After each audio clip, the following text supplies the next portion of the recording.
Afternoon, all. It does look like evening, but it is still afternoon. Thank you for coming, and welcome to this post-midterm election era. It's been a long, arduous, and nerve-wracking journey, and I thought that if we needed an analysis or a commentary on it or a recovery program, today's speaker could accommodate us. Still, in keeping with the Schemel tradition, we will not have a frivolous subject. We will have a lecture on going to war. As in the past, concerned about an apparent conflict of interest, I call on our good friend and retired provost, Hal Bailey, to introduce today's speaker.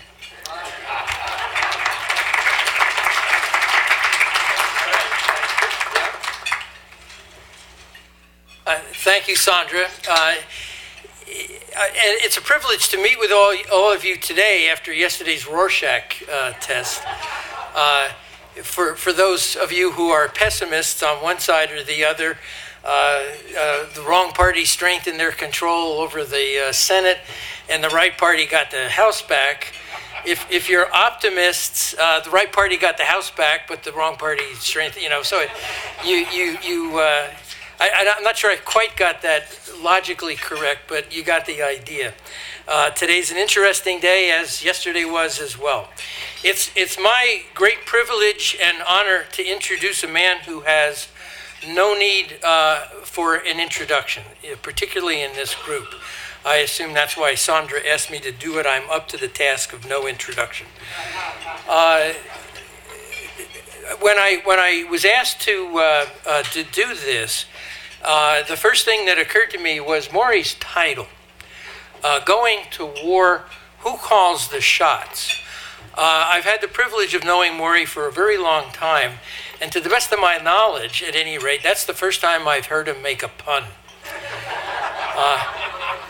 And I have to, celebrate that. On the issue of humor, you know Sandra well, you know Morey well, David is here again, and you know him well. So I've always wondered what dinner would be like in the Morey household. So I asked Sandra if she had any little tidbits, particularly humorous tidbits, that she could pass along. And the reason for this, of course, is I've introduced Morey before, and you all know him. That you don't need a long list of his accomplishments. What I thought would be interesting would be a little insight into private family life, and Sandra gave me that. Whether she intended it quite the way I'm going to use it or not is another issue. But she cited a couple of things. One, she cited Morey's lecture to this group on nullification and recession, and then noted that shortly after that, the Brexit vote occurred in England, and there was talk in a variety of states, or at least a variety of people in the United States, that certain portions of the country might just sort of step aside from the rest of us. She also mentioned that there was a discussion, and now I'm blanking on what it was, which is why she asked me to do this. Oh, Hamilton and Burr. He gave a talk on the duel between Hamilton and Burr, and then shortly afterwards, there's this earthquake of the Hamilton show. Now, first of all, the thing she noted that she found humorous was the prescience of Morey's talks. Morey gives a talk, and something follows, right? So the interesting thing is, here we are ready to talk about war. And God knows what's going to happen next. I found that sort of when Sandra said, "Well, this is a little bit humorous," it gave me some idea of what conversations are like around the Morey Myers dinner table. They tend to be very serious. and even the humor is serious humor. So to Morey. Morey is one of Pennsylvania's most illustrious lawyers. If you don't believe me when I say that, and if you don't already know it, just check his website. And that's the first line. But he is, as you know, a longstanding civil rights lawyer and civil rights advocate. He is deeply concerned with the litigation of constitutional issues. He has received numerous awards, both locally, statewide, and nationally. So he's the real deal, and we are very fortunate to have him among our community.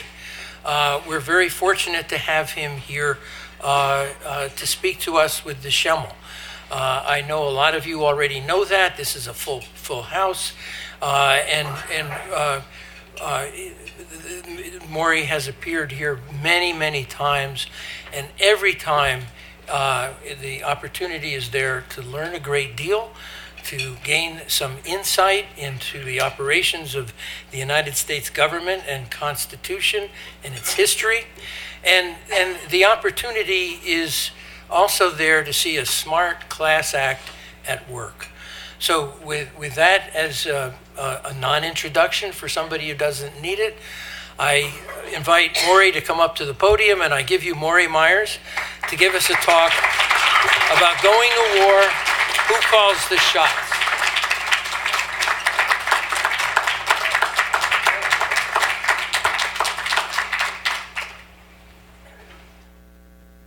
Thank you, Harold. Having heard Hal go on at some length, the lecture is concluded. But the reason he's here is Sandra tried to practice a reverse nepotism. So let me tell you a little bit about Sandra. You'll recall last year when I was here, I said I had the distinction of being separate from all of the illustrious presenters that were here. And you'll recall why, because I have to pay for my lunch. So some people here said after that, that's not fair. Why don't you apply to the director of the Schemel Forum for an academic scholarship? Okay? So I submitted an application, and it promptly came back, application rejected, academically unqualified. So then people persisted and said, no, seek a waiver on a hardship claim. So I submitted an application to the director, the Schemel director, and again, promptly it came back. Application rejected, consult your banker. So here we are. Today we're talking about a subject, by the way, I'm sure everyone in this room is happy and unhappy with yesterday's results.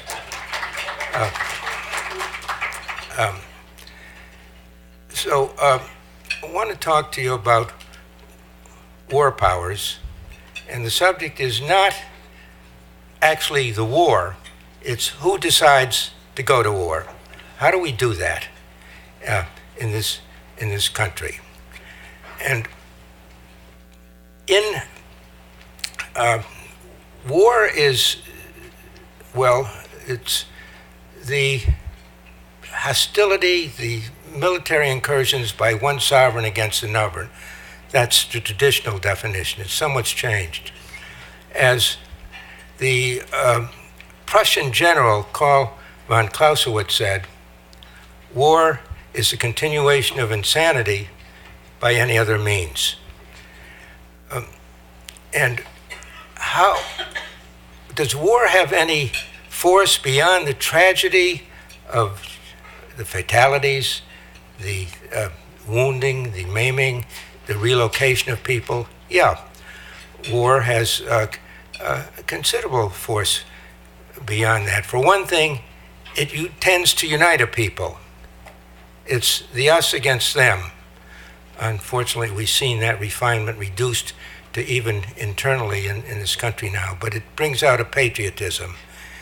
It also gives meaning to young people, particularly men, who are floundering and haven't landed on life's direction, gives them a sense of patriotism and service to their country. It also pumps the economic engine. So with that, let's go on a journey that starts at the beginning of this country and ends right here today. It's 1776, New York City, late summer. General George Washington is defending New York and realizes that he can't do it. He's going to lose.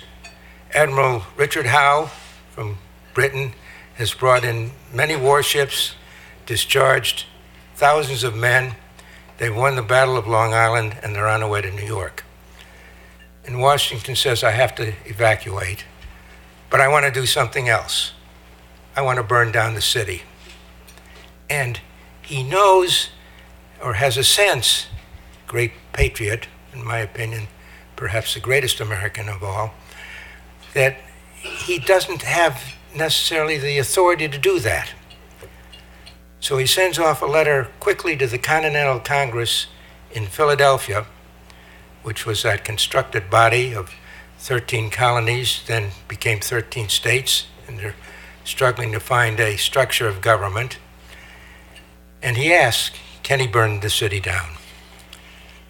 Reply comes back promptly within a matter of days from John Hancock, the president of the Continental Congress, no. And so Washington honored that, although he maintained even for weeks after that that that was the right thing to do. Incidentally, the city of New York, totally unrelated to Washington's desires, did suffer serious fires, and about a quarter of the city was burnt down. So how do we decide this going to war? We're not talking here about the actual war itself. We're talking about the decision, the body. We start with the Constitution. Article 1, Section 8, Clause 11 says, Congress shall declare war. It also says that Congress shall have the duty to provide and maintain for an army and a navy. Now, when Congress says Congress shall declare war, the Congressional Services Bureau indicates that there are over 350 times that America has been involved in military efforts. Now, I want to ask the audience, of the 350 times that America has engaged in some kind of conflict that can be described as war, how many times do you think Congress has actually declared war? Oh. The answer is 5. 5 times. What are they? The War of 1812 against Great Britain, the War of 1846 against Mexico, the War of 1898 against Spain, World War I, and World War II. There has not been a declaration of war since World War II, that's some 77 years, notwithstanding that Korea, almost 40,000 fatalities, over 100,000 wounded. Vietnam, 58,000 fatalities, more wounded. Afghanistan, Iraq, Libya, Somalia, Yemen, Panama, Haiti, Yemen. No declaration of war. Now, who are the people involved in the process, or who are the components of government? There's the Congress and the President.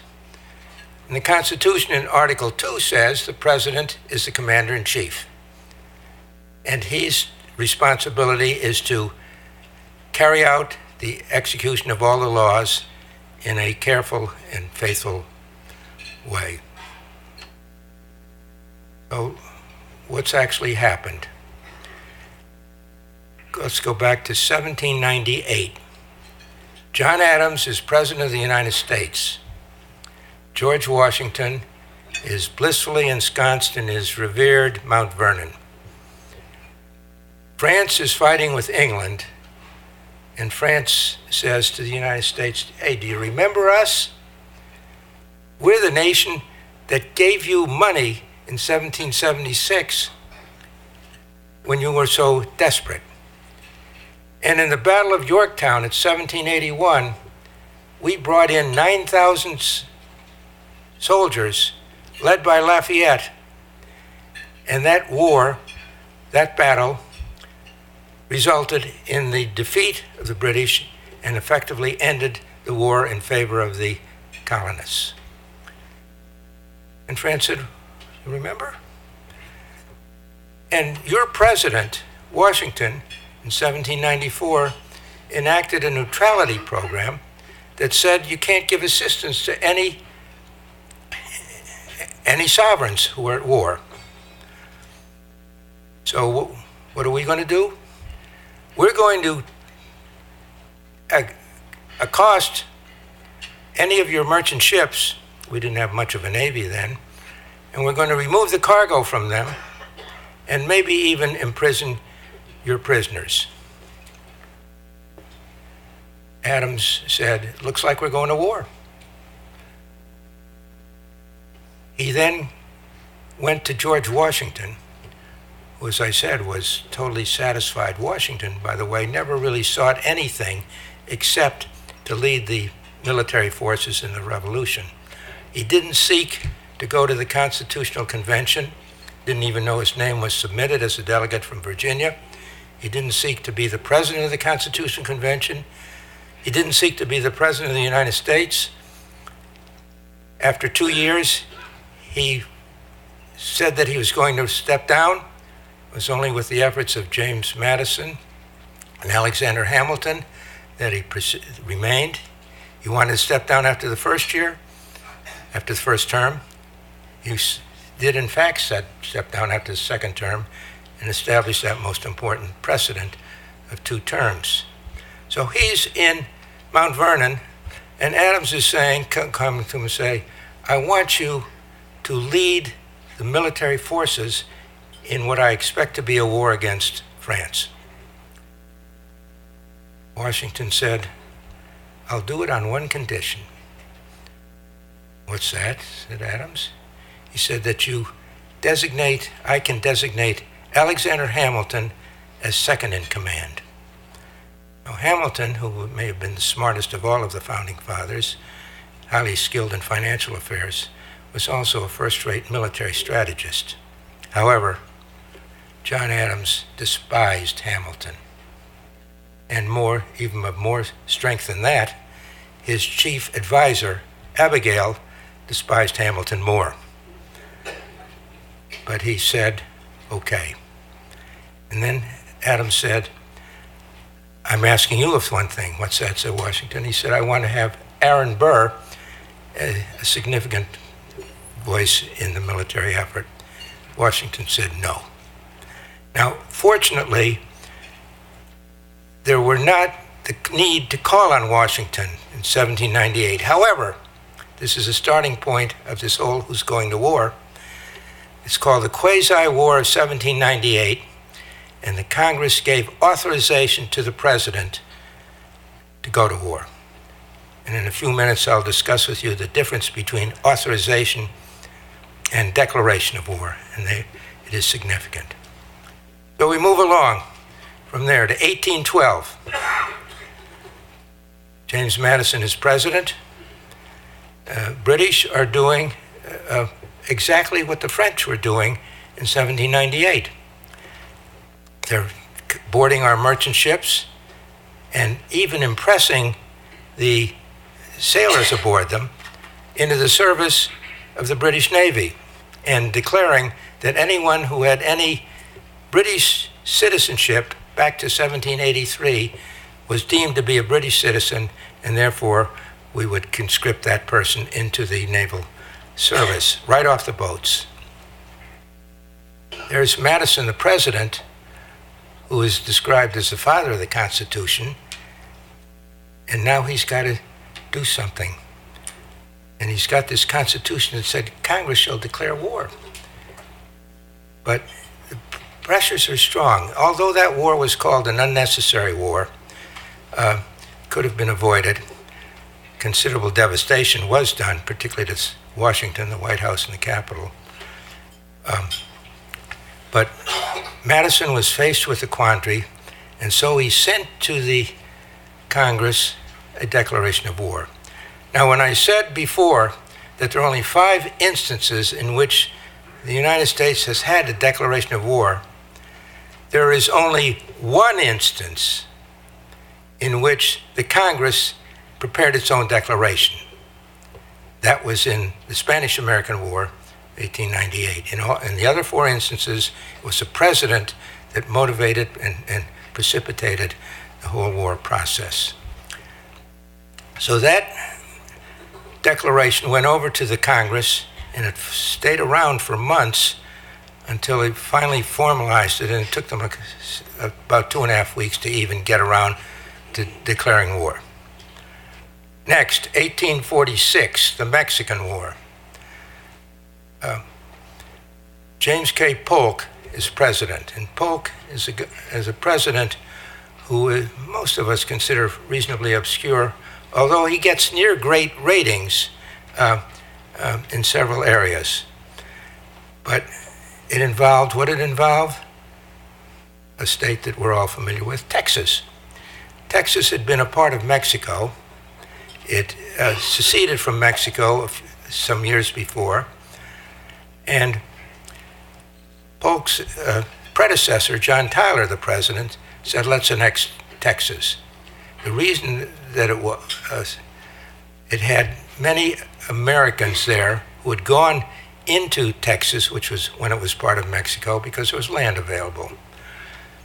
So Texas, the process started of annexing Texas. But Polk wasn't satisfied with just Texas. He was the creator of the term manifest destiny. He said, I want to go clear across to California. I want to include Utah, Arizona, New Mexico, 500,000 square miles of land. And he contrived. He sent General Zachary Taylor, who later became president, down into the disputed territory where the Mexicans started the war. And again, Polk sent a declaration of war over to the Congress, and it approved it. Next, 1898, another contrived war. The Spanish were abusing the Cubans, their subjects. We took an inordinate interest in that. And it was led by 2 people, one Henry Cabot Lodge, the senator from Massachusetts, and the Assistant Secretary of the Navy, Teddy Roosevelt. Now that sounds like a secondary position, but it wasn't. It was a very important position, and incidentally shared by his cousin, FDR, some years later, who was also the Assistant Secretary of the Navy. And those 2 agitated in a very vigorous way for war. They were joined by 2 journalists, Joseph Pulitzer, who ran a newspaper in New York, Matt, and William Randolph Hearst, also a newspaper in New York. And that was the origin of the term yellow journalism. A subject matter we know that the Scranton Times has never experienced in any way. And President McKinley did not want to go to war, but the pressures were great. So he sent a battleship down to the Havana harbor. It blew up. There is no indication then or now that there was any sabotage. That was all a mechanical failure. However, to war we went. By the way, in 1974, Admiral Hyman Rickover, who was known as the father of the nuclear submarine, led a commission to review it and concluded that there had never been any sabotage of any kind. It was just mechanical. And Rickover 3 times was overpassed for becoming a admiral until finally the Congress selected him. And the subject was anti-Semitism, and Rickover became an admiral and led the development of the nuclear submarine. World War I. Woodrow Wilson is elected president in 1912. He's elected president because he's running against 2 other former presidents, Taft and Teddy Roosevelt. The World War starts in 1914, and Wilson is committed to keeping us out of war. 1915, the Lusitania is a British ship with major American losses, and the agitation starts, but he says no. He's running for re-election in 1916, and he goes to bed at the election night thinking he's a loser, gets up in the morning and finds that with the California result, he's still going to be the president. He's anxious to keep us out of war, but a few months later, there's continual destruction of our ships, and he has no choice. So he sits one night when the pressure is enough that he's got to make the commitment, sits one night at his typewriter typing up the explanation of why he's going to go to war and with the declaration. Goes over to the Congress, and that's approved. World War II. 1937, FDR signed a Neutrality Act that said he cannot, our country cannot give assistance to any nations that are at war. 1940, Winston Churchill becomes prime minister, and it appears that all of Europe is going down. Churchill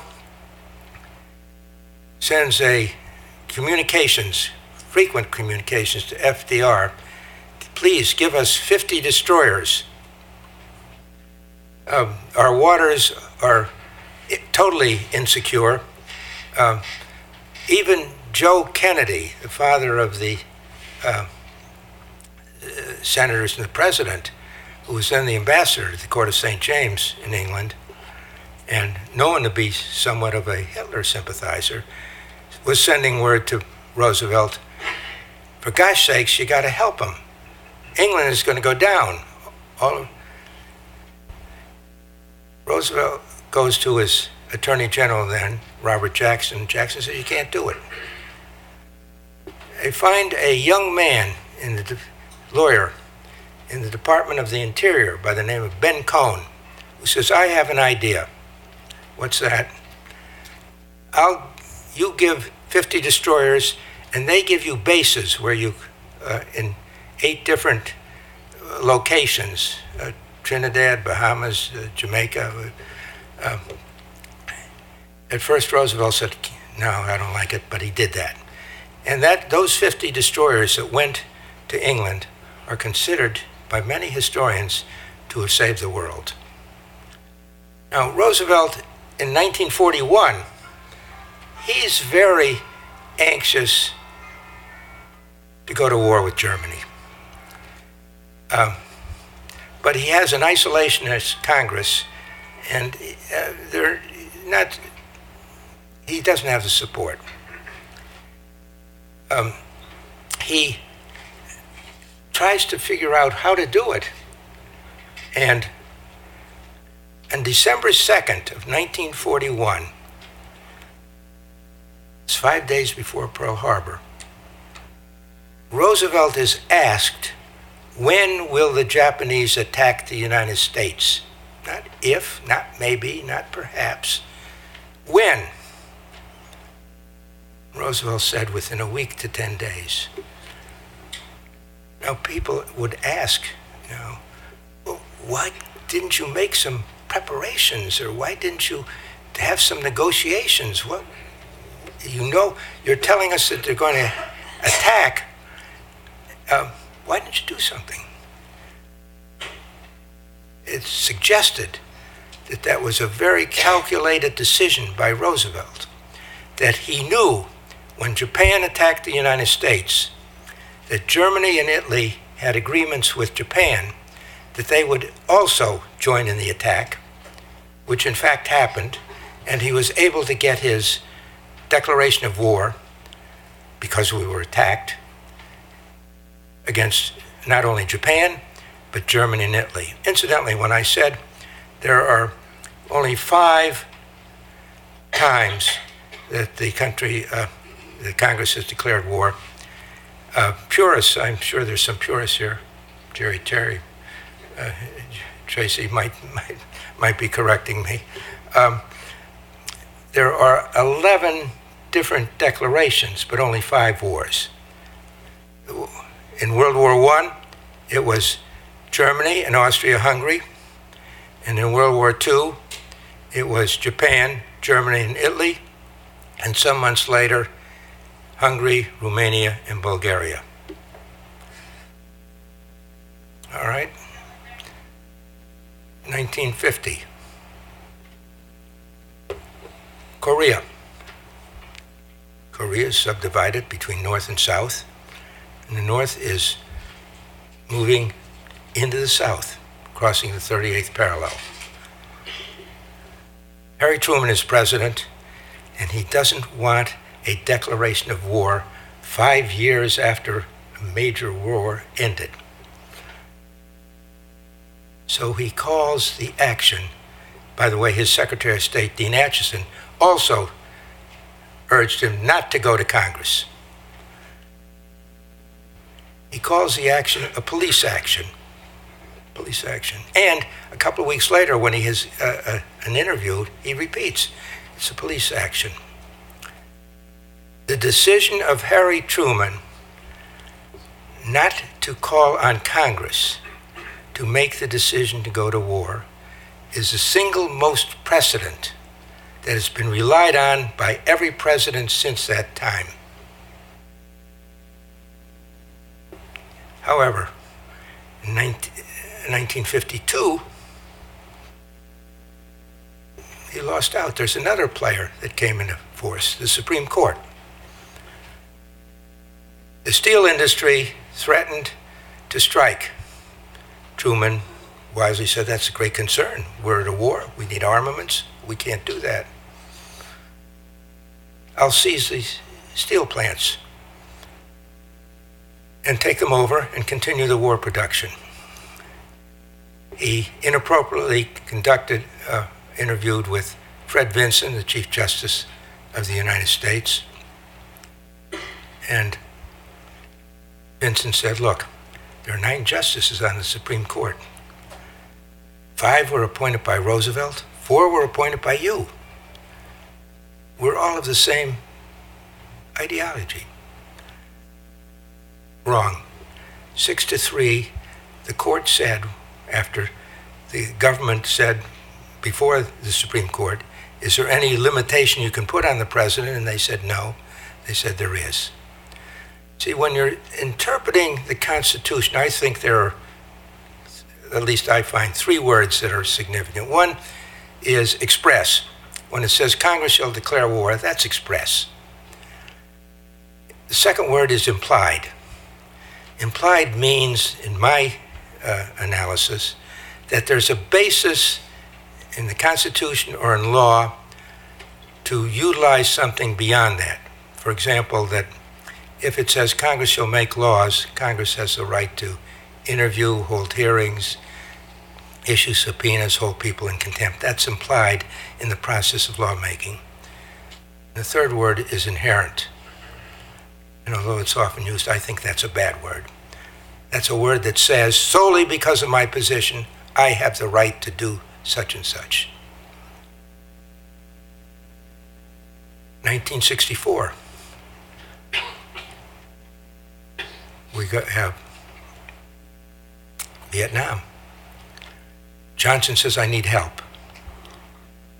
The Congress says, all right, we will give you authorization. Now, as I said before, there's a difference between authorization and declaration. When there's a declaration, that means that it legitimizes the right to kill in combat, to take prisoners, to seize property, to deal with aliens within your boundary.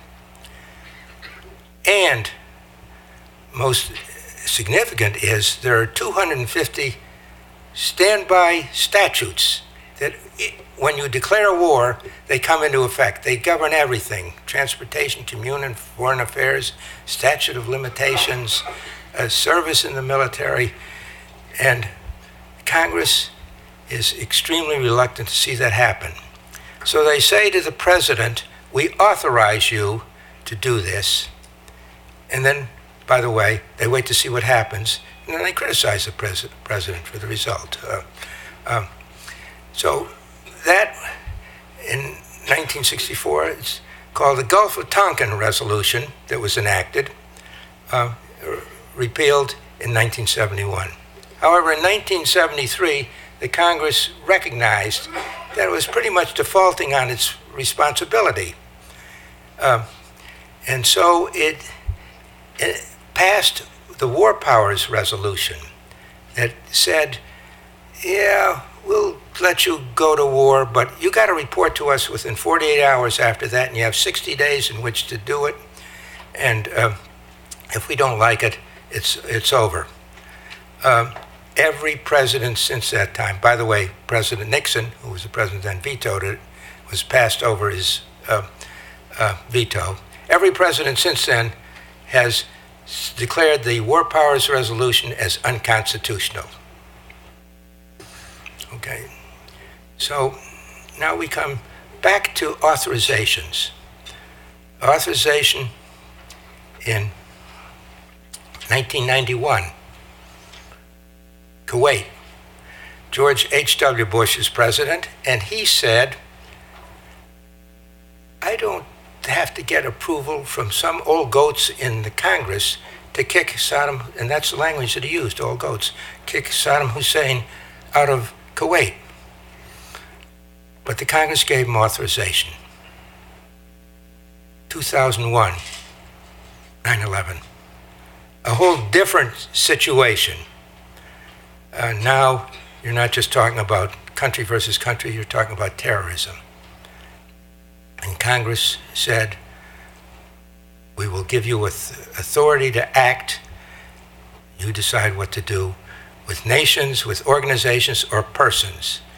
And anybody who planned, activated, collaborated, or aided, or harbored, you've got the authorization. 2002, again authorization. This time on Iraq and weapons of mass discussion. So every president has been involved in moving without congressional authority. Reagan in Panama, Grenada, Clinton in Haiti, in Kosovo, Clinton, Obama in Libya, and so we now come to Syria with President Trump. Chemical warfare. April of 2017, a year and a half ago. Went in there, knocked out at the airport his chemical warfare weapons. Next year, April of this year, same thing, chemical warfare. Can you do it? The answer is no. Under international law, that's not legal. You can only go into a country if that country says, we want you to come in here, or there is support for that from the United Nations, the Security Council, or you're threatened yourself. and no less an authority than Harold Coe, who was the former dean of the Yale Law School and advisor to the State Department, probably the leading internationalist in the country, said, you can't do it. It should be that you could do it, that there should be such a thing as humanitarian intervention, but you can't do it. So we're come to Yemen. We're just the other day, the Secretary of State says we've got to get out of there. But here we are in Yemen, which is now called the greatest humanitarian crisis in the world, giving assistance to Saudi Arabia without any authority at all, except decision. About 6 months ago, two oddball senators, one Bernie Sanders of the left, and the other Mike Lee of the right, said, we have to undo this. They went to the Senate to seek legislation to prohibit any further efforts in Yemen, and it almost passed. It was 54 to 45, including some bipartisan support. So here we are today. The issue is very simple and inordinately complex. What do we want to do? Who calls the shots? Do we want a single person called the president to call the shots? I know that shakes up a good number of the people in the audience. Or do we want 535 diverse Congress folks with all kinds of resulting chaos in that decision from calling the shots? Our founding fathers never foresaw that there is now the capacity to act within minutes to destroy tens of millions of people. But the dilemma is there. So, who calls the shots? Thank you.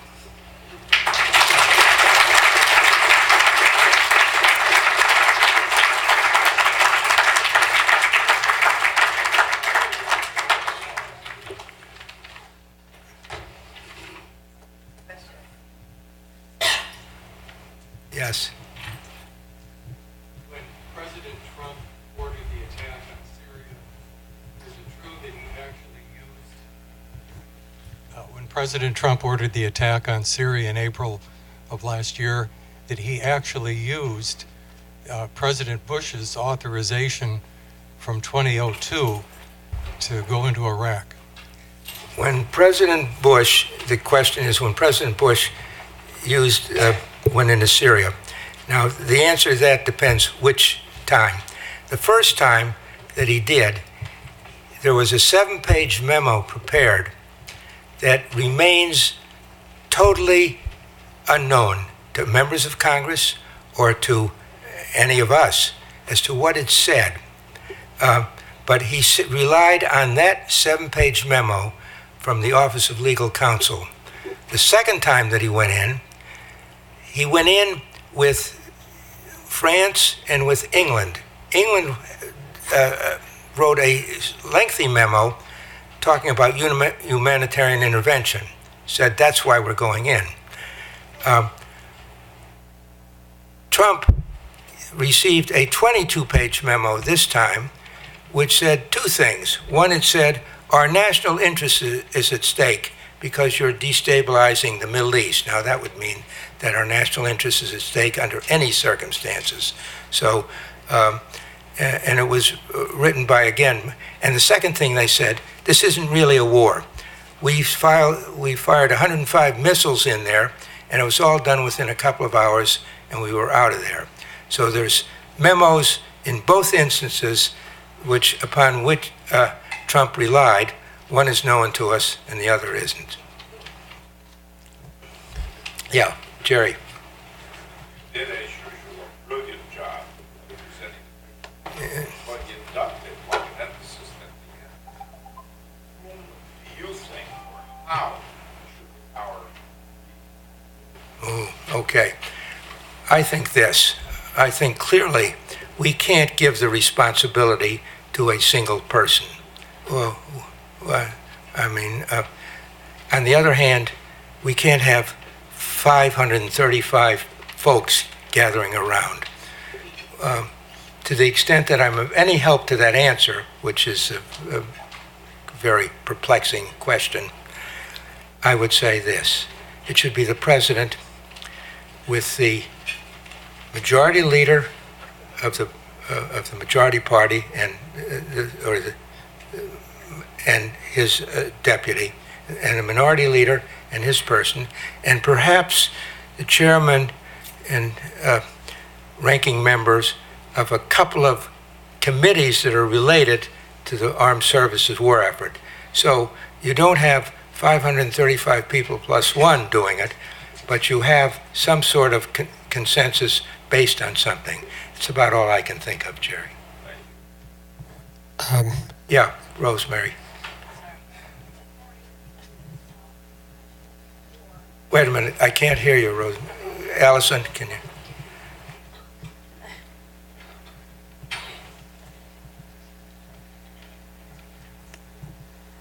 Morey, in the beginning of your talk, you mentioned war as a method of instilling patriotism.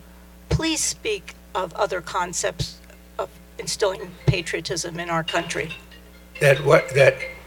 You mentioned war. Yeah. As a method of instilling patriotism. Can you please give us an alternative concept to instill patriotism in this country? Go vote for the right party. Yeah, you know, well, sure, public service, you know, you recruiting people into kinds of programs of service to the nation, dealing with not with needy areas, with the kind of assistance that, well, I'm not sure I can answer it any better than saying that a whole commitment to serving others, but through national service. Yeah, Kevin? Look. Morey, you, upon prodding, admitted where you'd like to see us go. Your expertise is in the area of constitutional law. What would be required to get that solidified?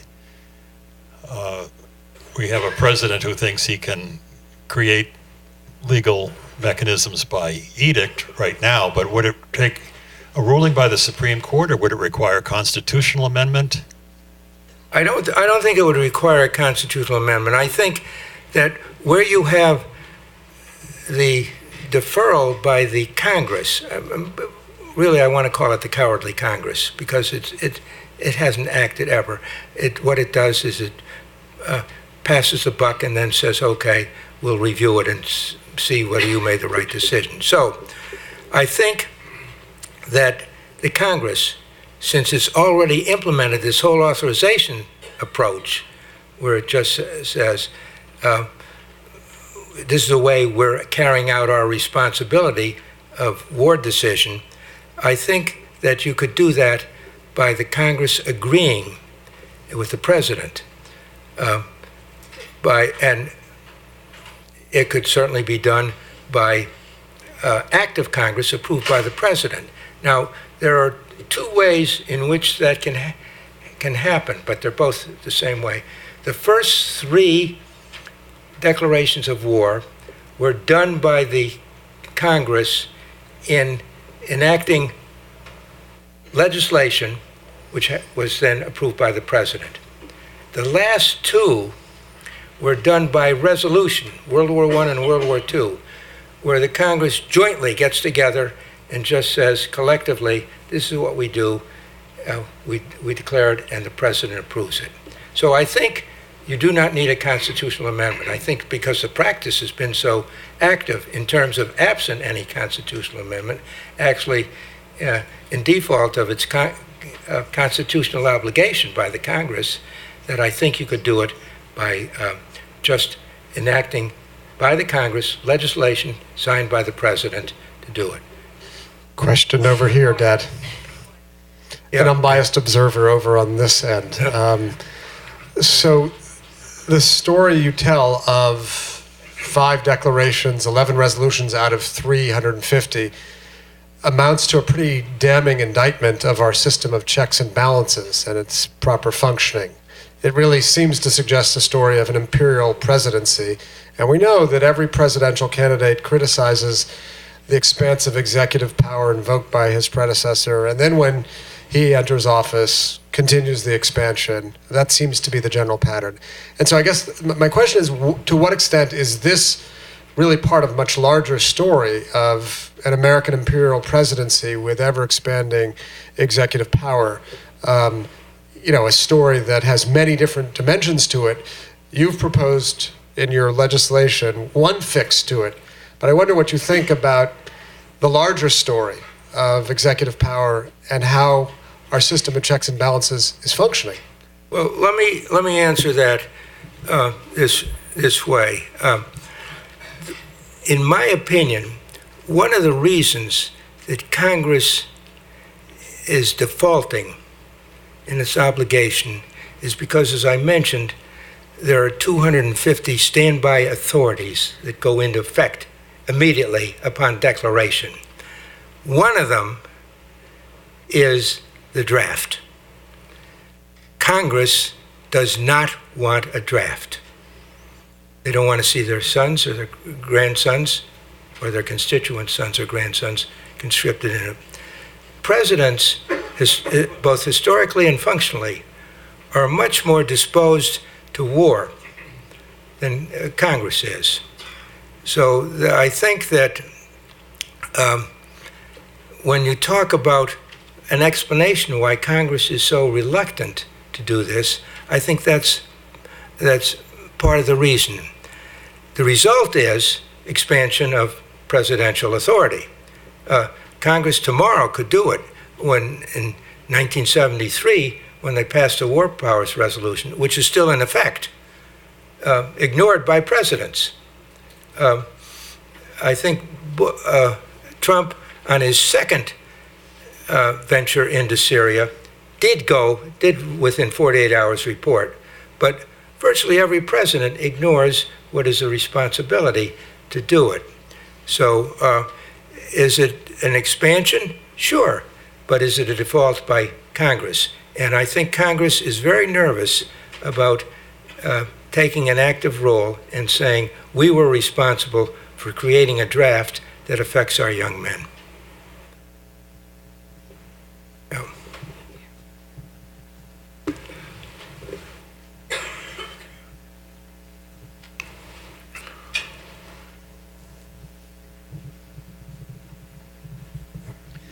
Attorney Myers. Yes, sir, Richard.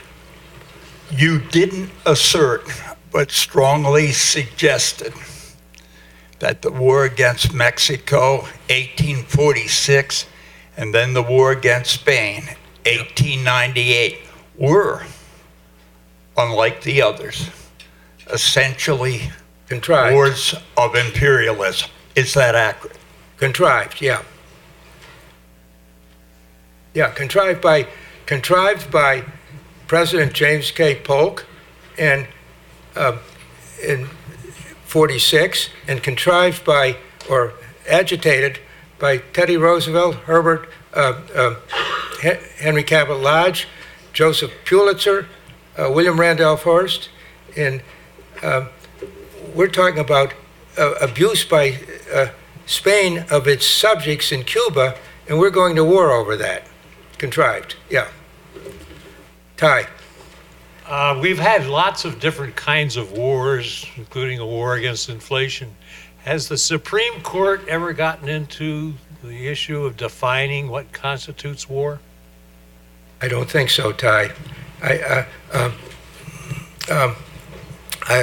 don't think so, and the question is, beyond that, has the president ever identified it? And as I said, in this latest war against Syria, they did identify this as just sending missiles in. And Senator Tim Kaine said, now wait a minute, if 105 missiles came into this country, would we call it a war? But the opinion of the Office of Legal Counsel said, because it was a such short-term business, it was not a war.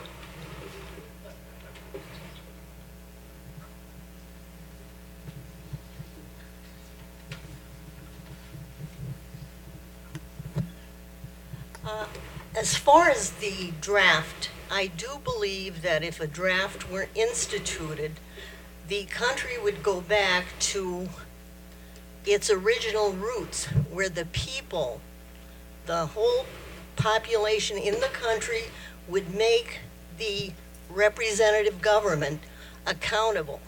I mean, that's why our Vietnam War ended, because the people rose up, protested, and said no more.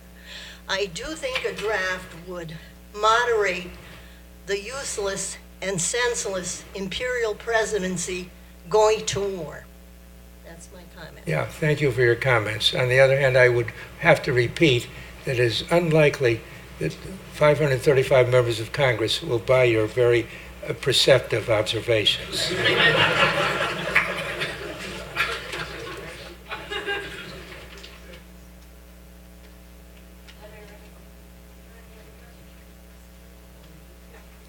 Well, actually, I'll have one more question, and then perhaps we'll end it. I thought you spoke already. I did, but my question will be longer than my introduction. Yeah, and you spoke too long and too inaccurate. Right.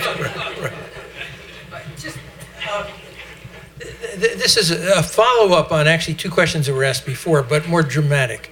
Is it possible, given the time frame that is now necessary to go to war, which has never been the case in the past, until maybe very recently, that the whole idea of checks and balances no longer works? And if we were to define a difference, say, between war and country building or something like that, perhaps country building takes time and checks and balances would have the opportunity to work in that situation, but not war. Yeah, sure. By the way, Hal, your perception is right on point. How do you have this whole kind of deliberative process where atomic destruction can annihilate millions of people within a matter of minutes, and you're going to call on some kind of a body to do that, so that the War Powers Resolution of 73 attempted to deal with that in saying, yes, we recognize the immediacy of action in some situations by the president, but you have to, within 48 hours, report to the Congress what you've done. Now, that might be of some ease if that was adhered to, but it's not being observed by the president. And by the way, with the confirmation of Justice Kavanaugh to the Supreme Court, he is an extreme supporter of the unitary executive. The unitary executive effectively means the president can do no wrong. Well, on that cheery note, and on behalf of everyone, I want to thank you for another wonderful talk, and to thank you all for coming.